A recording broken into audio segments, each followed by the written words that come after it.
All righty. Well, I did write a poem today, or not the other day. I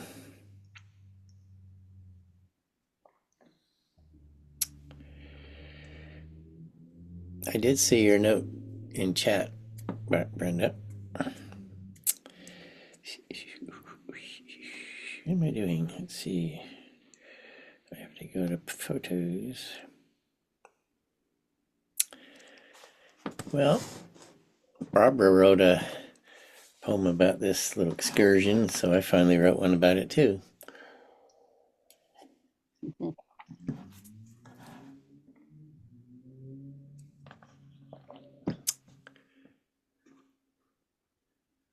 Brenda, it says you're connecting to audio.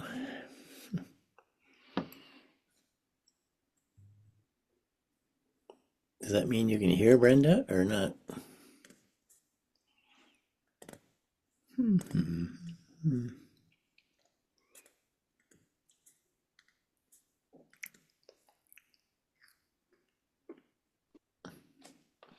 Well, hopefully she can hear.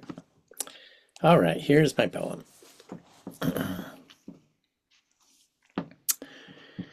Walking uphill from the beach toward the Green Gulch Zen Center, we enter their gardens through a series of gates, which keep the deer out.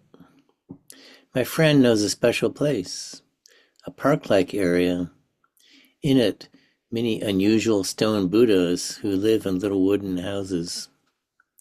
I sit on a wooden bench. On it is inscribed this: everything changes, nothing stays the same.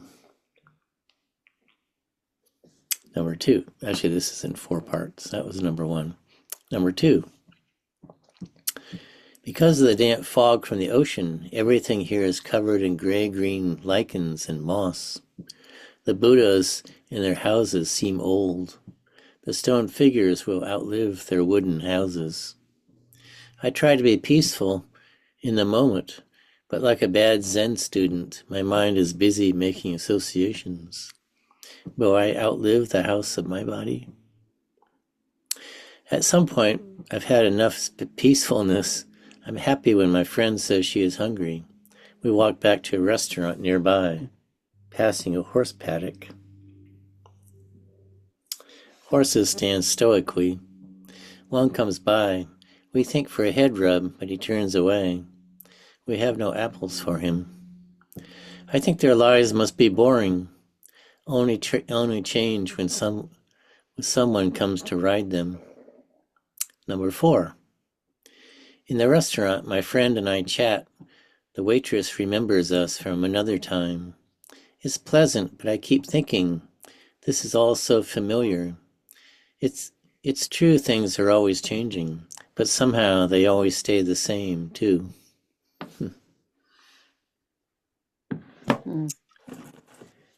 That's my poem for the week. And let's see. I'll read a few from my first book.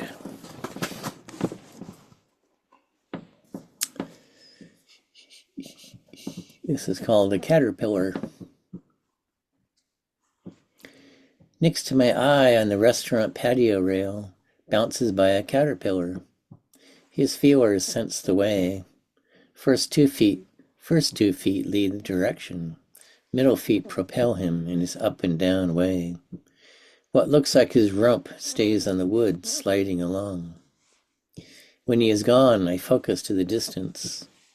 Far below, a river flows sinuously through the gorge. When it hits stones, it foams around them. Smooth slate gray areas, I know, were deep pools. I imagine fish in there, wriggling like puppies, staying still against the current, alert to food floating by. Perhaps a caterpillar like mine.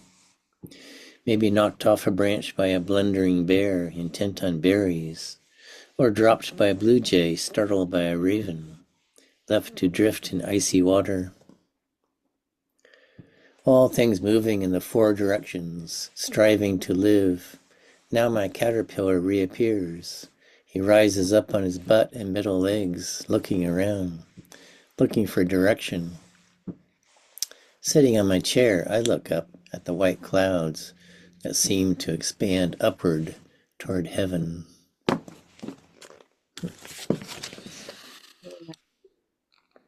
I don't know that one. Here's a little short one. Frozen Dreams. High in the mountains, a little patch of snow remains on a rocky slope. Now the hot, blessed sun is warming, revealing the little green tree living in the crack in the glacial rocks after the fierce winter held it under tons of frozen dreams.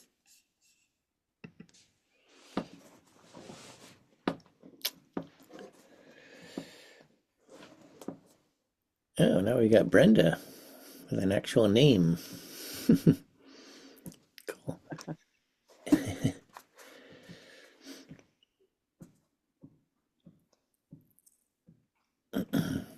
We still have your alter ego user. This one's called Salmon. Fishermen line up on the beach. Many boats patrol offshore, all wanting to catch spawning salmon. The salmon yearning to return to that mountain stream of their birth. Next to one fisherman lies a dying coho salmon, half in water, half out. In my youth, I enjoyed fishing, but now I'm sad watching him occasionally jump with life, breathing the terrible air. I'd rather he made it, past the humans and the bears. I walk down the beach, sit on a bleached driftwood log, its living outer layer long stripped off, like the salmon soon to be filleted off the bone. Once standing tall in the forest, now resting here, after how many years rolling in the sea?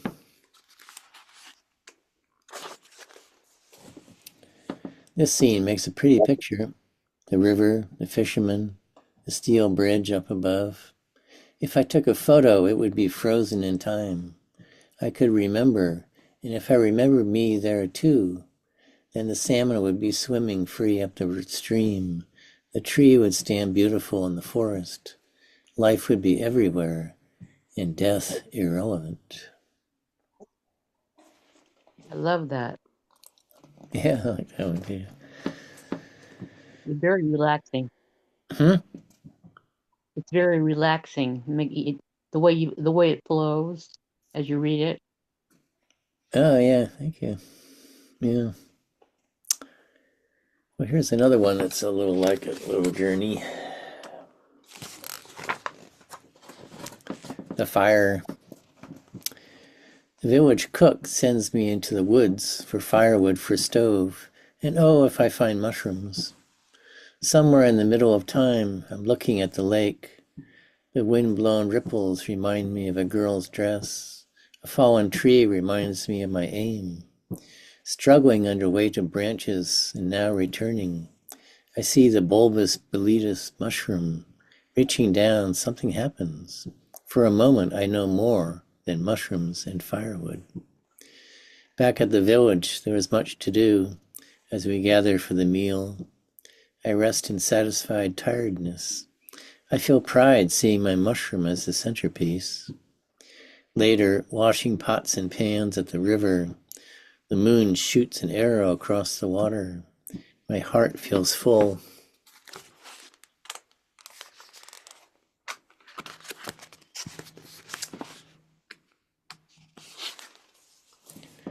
As the fires die down and grandfather has finished his story, he asks me about my day. I explain getting firewood. I omit the mushroom, not wanting to seem proud. After listening, he pauses. That is good, you stayed busy. But what do you really remember? I'm confused, he smiles. The red coals are glowing like hearts. Finally, I say, when I reached down for a mushroom, I remembered I was there too. That's good. That is good, grandson. Remember always two aims. Feed the fires of the village and the fire in your heart. I like that one too. I'm going to assume that wasn't a self-portrait of yourself. That actually did you actually do that? No, I didn't. Well, But in other actually, the actual thing that happened was I was at a meeting, a workshop with a man named Michael Mead who does archetypal stories, and he sent us out to gather stuff for like a ceremony he was going to do. So I did go out and get some branches, but the rest of it I made up. that's okay. I remember That's what poetry is. I remember finding they're called boletus mushrooms. They're quite large and edible. I remember finding one of those when I was younger. So I threw that in. The rest of it was kind of like a little, almost like a little fairy tale Story. story. Yeah. Yeah. But anyway, Shows a lot of imagination. hey, we got the right to do that. That's right. Actually, my friend Ellen, who isn't here tonight, she gets upset when I make up stuff. I don't know why. Anyway.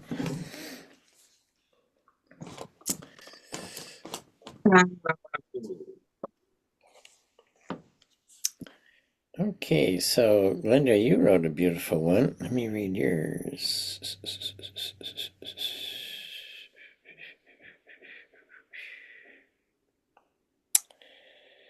Where are you? Oh, there you are.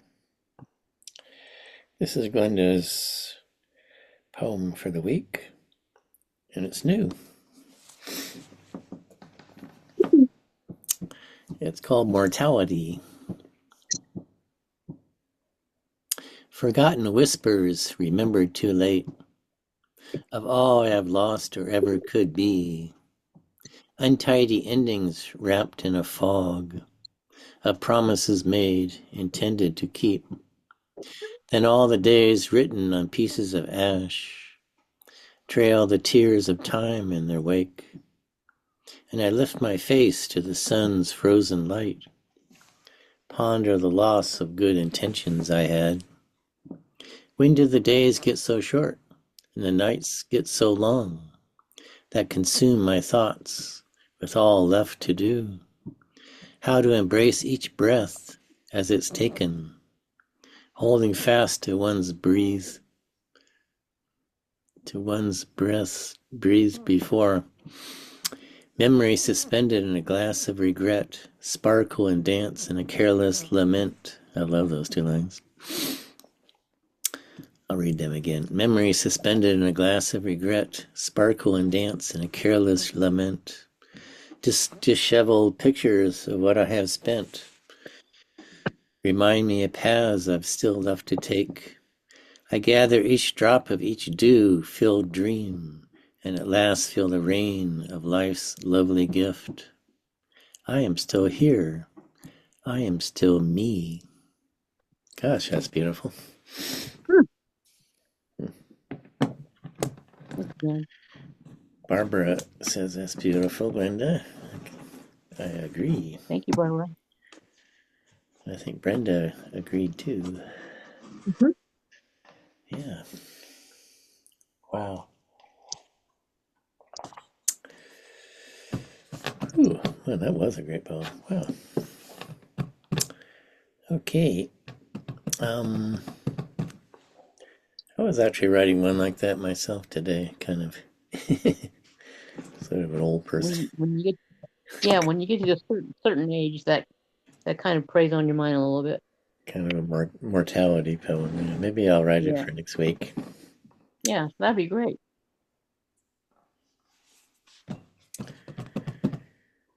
Okay. Well, what do we do now? Oh, we read some other stuff.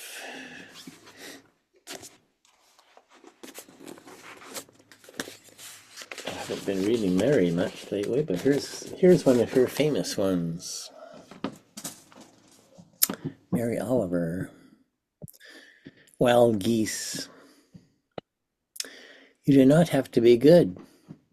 You do not have to walk on your knees for 100 miles to the desert repenting. You only have to let the soft animal of your body love what it loves. Tell me about despair, yours, and I will tell you mine. Meanwhile, the world goes on.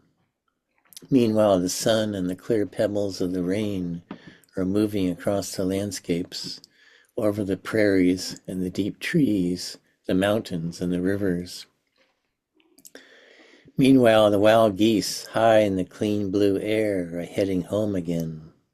Whoever you are, no matter how lonely, the world offers itself to your imagination, calls to you like the wild geese, harsh and exciting, over and over announcing your place in the family of things.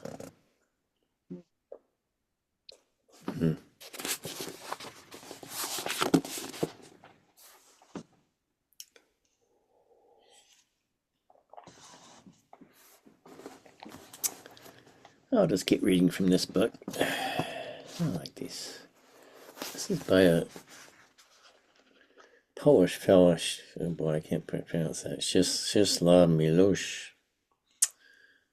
I think his liking of poetry is much like mine. This is by another Polish woman, Wisława Szymborska. Seen from above. On a dirt road lies a dead beetle, 3 little pairs of legs carefully folded on his belly. Instead of death's chaos, neatness, and order, the horror of this sight is mitigated, the range strictly local, from witchgrass to spearmint. Sadness is not contagious. The sky is blue. For our peace of mind, their death seems shallower. Animals do not pass away, but simply die, losing, we wish to believe, less of awareness in the world, leaving, it seems to us, a stage less tragic. Their humble little souls do not haunt our dreams. They keep their distance, know their place. So here lies the dead beetle on the road, glistens unlamented when the sun hits. A glance at him is as good as a thought. He looks as though nothing important had befallen him. What's important is valid, supposedly, for us, for just our life, for just our death, a death that enjoys an extorted primacy. Well, that's an interesting, extorted primacy.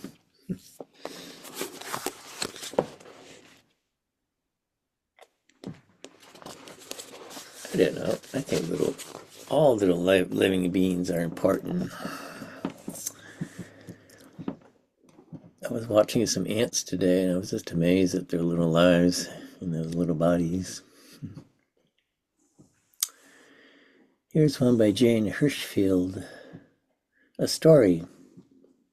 A woman tells me the story of a small wild bird, beautiful on her window sill, dead 3 days. How her daughter came suddenly running. It's moving, Mommy, he's alive. And when she went, it was. The emerald wing feathers stirred, the throat seemed to beat again with pulse.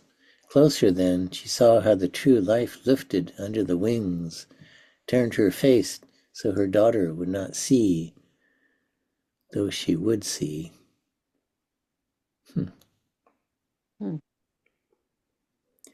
That sounds like when birds fly into your window and knock themselves out, and then they get up later. I don't know, I must be in the death section of this book or something. Oh well, I didn't mean to do that. Let's see what this one is like. This is by Jean Follin. This is called Face the Animal. It's not always easy to face the animal, even if it looks at you without fear or hate. It does so fixedly and seems to disdain the subtle secret it carries. It seems better to feel the obviousness of the world, that noisily day and night drills and damages the silence of the soul.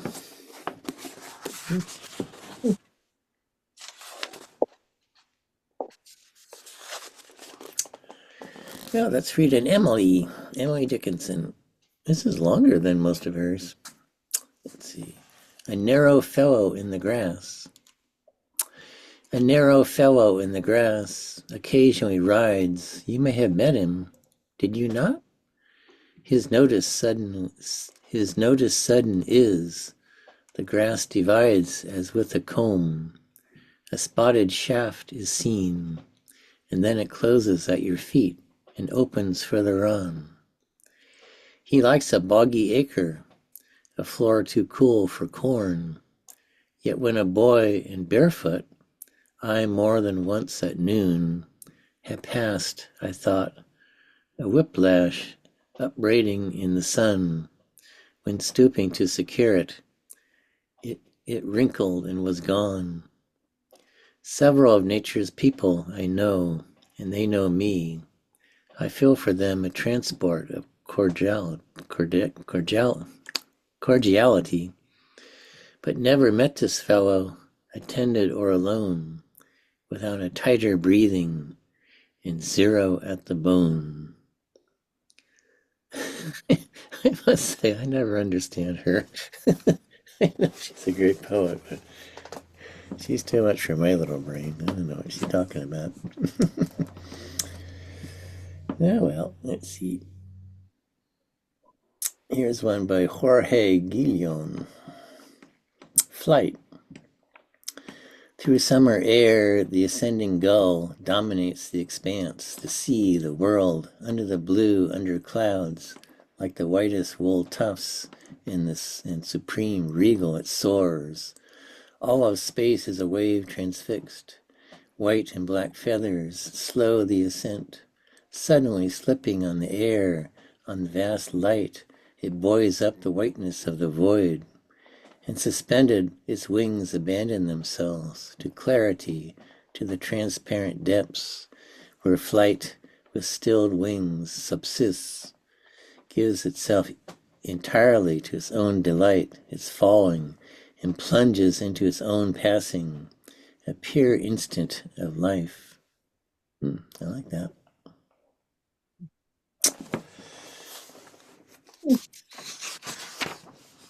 Why does it keep flashing Brenda? Huh? It keeps flashing Brenda on the screen. I don't know why. Oh. I don't know why either. Well, hello. You must have changed. You must have changed because you're still up there as user as well. You've like split into two. Well, I couldn't get on my computer, so I'm on my phone. But I left it up on the computer as well. Oh, yeah. So you've become two. Split personality. Oh, now we've lost Barbara for some time. Okay. There's a gremlin in the computer. Oh yeah. I don't know. God, computers. Mine's getting a little old. That might be part of the problem. But I don't know. Well, let's see. We got a little more time. Oh, here's a Robert Frost. I can usually figure him out. Robert Frost. The most of it. He thought he kept the universe alone, for all the voice and answer he could awake was but the mocking echo of his own, from some tree-hidden cliff across the lake, some morning from the boulder-broken beach. He would cry out on life that what it wants is not its own love back in copy speech, but counter love, original response. And nothing ever came of what he cried, unless it was the embodiment that crashed in the cliff's talus on the other side, and then in the far distant waters splashed, but after time allowed it to swim, instead of proving human when it neared, For someone else additional to him, as a great buck, it powerfully appeared, pushing the crumpled water up ahead, and landed pouring like a waterfall, and stumbled through the rocks with horny tread, and forced the underbrush, and that was all.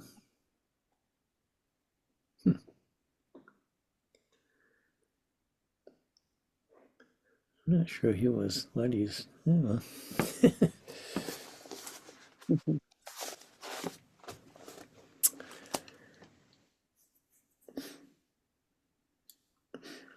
think if Robert Frost and Emily Dickinson ever had a conversation, no one would understand what they were talking about.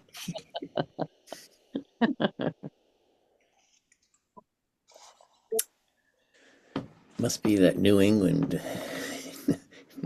New England. Here's one by Anna Swir, another Polish girl, woman. The Sea and the Man.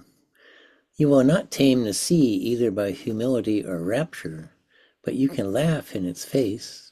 Laughter was invented by those who lived briefly as a burst of laughter.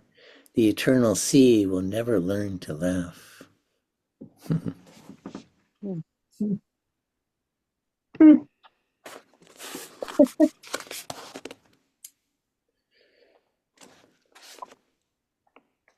Okay, we're in a different section.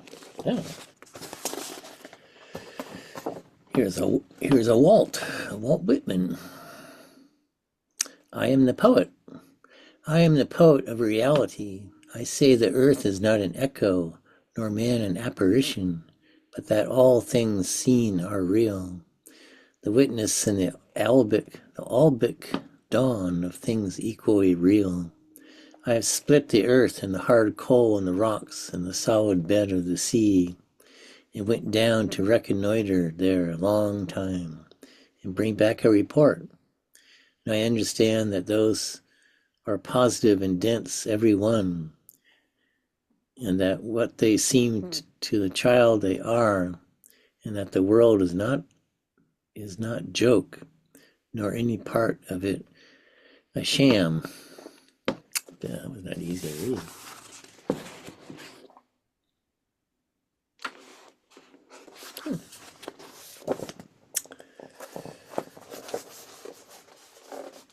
And here is a William Blake from Milton. In every space that a man views around his dwelling place, standing on his own roof or in his garden on a mount, of 25 cubits in height, such space is his universe. And on its verge the sun rises and sets, the clouds bow to meet the flat earth and the sea in such an ordered space. The starry heavens reach no further, but here bend and set, all on sides, and the two poles turn on their valves of gold. And if he move his dwelling place, his heavens and also move. Wherever he goes, and all his neighborhood bewail his loss. Such are the spaces called earth, and such its dimension. As to that false appearance which appears to the reasoner, as of a globe rolling through voidness, it is a delusion of Ulro. I wonder what that is. Capital ULRO.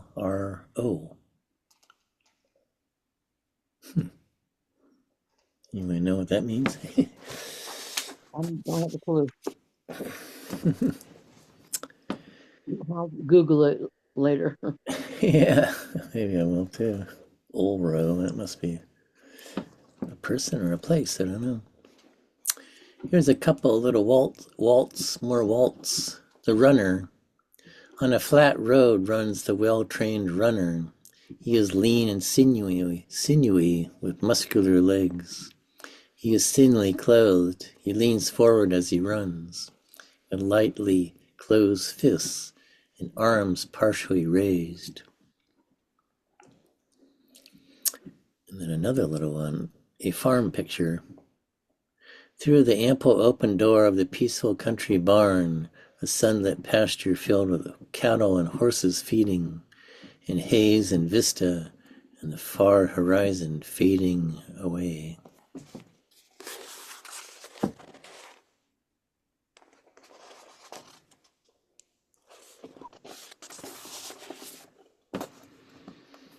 I think I can just read one more. This is by Robert Morgan. Bell rope. The line through the hole in the dank vestibule of ceiling ended in a powerful knot, worn slick, swinging in the breeze from those passing. Half an hour before the service, Uncle Allen pulled the call to worship, hauling down the rope like the starting cord of a motor, and the tower answered and answered, fading as the clapper lolled aside. I watched him before Sunday school heave on the line as on a well rope, and the wheel cranked up. It was there as heavy buckets emptied out their startle and spread a cold splash to farthest coves and hollows, then sucked the rope back into the loft, leaving just the knot within the reach, trembling with its high connections. Okay. Well, guys, I'm going to sign off because I'm just about out of time. Thank you, John. Yeah, thanks for that great poem, Glenda and Brenda, for being here, and Barbara, wherever you are, and Julie on her farm. Okay, guys, I'll see you next week. Have a great week. Bye-bye.